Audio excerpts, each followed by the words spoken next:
We gotta talk. You know it. So yesterday you guys gave me some love, gave me some views. Look at that. You know, why not expand on the topic? Look, guys.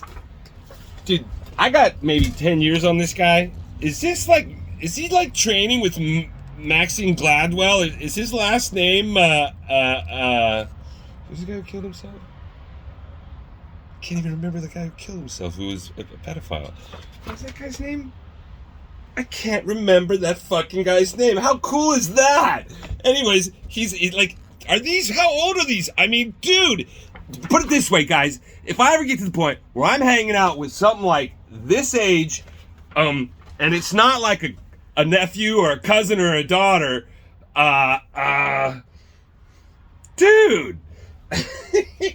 And with that being said, let's speak more to that. What about the origin wallet address? That origin wallet address, if you take into consideration, like, do you really have any idea where it's going? Now let's look at fucking Elephant. It's got a graveyard. You know exactly what's going to happen in the graveyard, and you actually have influence over it.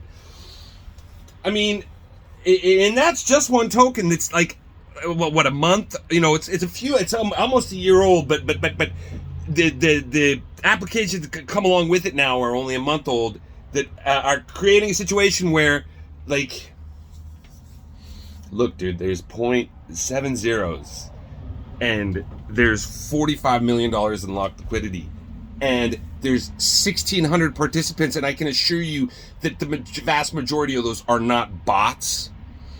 Versus 75,000. The price hasn't gone up. It's not as old.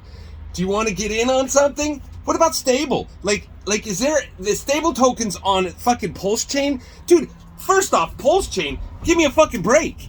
I mean, is Pulse Chain actually ever gonna fucking happen? If we take into consideration what's happened with Solana, with Cardano, with the yada, Rich will fucking name them all off for you. He'll tell you which ones.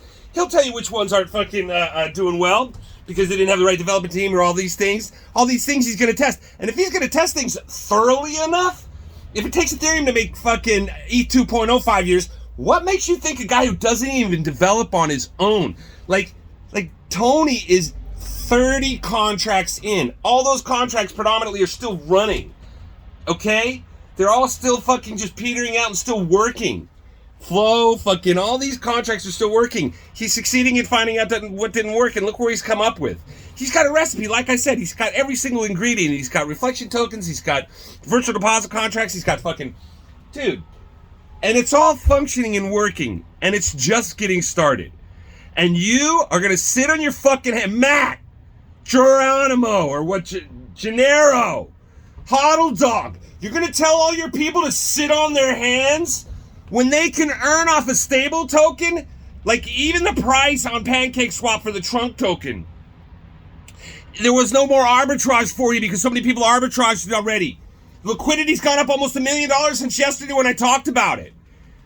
The one where you can actually redeem 1-to-1 trunk token for BUSD instead of, the 25.75. Dude, I'm sorry. I gotta be honest, I think Richard Hart's gonna end up stealing some ideas for people like Tony, just like he did with everything else, his staking. And you guys, the trend line on HEX, dude, it got busted. There was a trend line up until recently. We're below that. Gennaro fucking had to rewrite his whole rainbow curve. And he did it at fucking just pure happiness while Richard spoke to him about that. And why is with this happening where the curve, the line of the rate of the price increase has to be adjusted because of the fact that we're fucking going sideways and down. While this is happening, 40% near of the transactional volume on HEX is being hidden. Dude, 100% over there, Elephant Trunk, fucking us trunkers. We're making crypto great again over there, the trunkers. Fucking 1,600 people in there right now, dude. People watch my video, it fucking went up a little bit. I know Tony hates my fucking guts and he's gonna fucking keep more than arm's distance away from me, just like Richard Hart. But at least, you're dealing with something that's much more transparent that you have control over.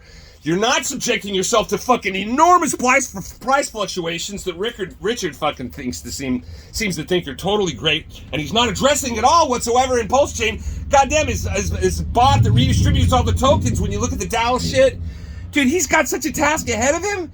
I mean, fucking, you honestly believe somebody had said Richard Hart has superhero powers, right? Or did he really hire some of the best developers in the world who actually give a fuck about you? Right? You know, that's all I'm trying to say. Tell me that I shouldn't take my liquid HEX and go balls deep. I'm sure all you Hexicans will like me losing all my money. But I'll tell you what about the Hexic Mexicans I know. I grew up on the border. And those fucking wetbacks, they're the reason the people down there have anything. The ones that came across the river and worked over here for good money. Because those lazy fucking white weirdos fucking didn't fucking want to work, and so they took over all the real work, sending their money down there. They're the ones who were keeping some sanity down with the families down there. What's wrong with being a wetback? I'm a fucking wetback now. I was a Hexican. I'm still a Hexican. You can't take the Hexican out of a Hexican. I just am a wetback now because I know better right now where I want to fucking earn some revenue. What are you?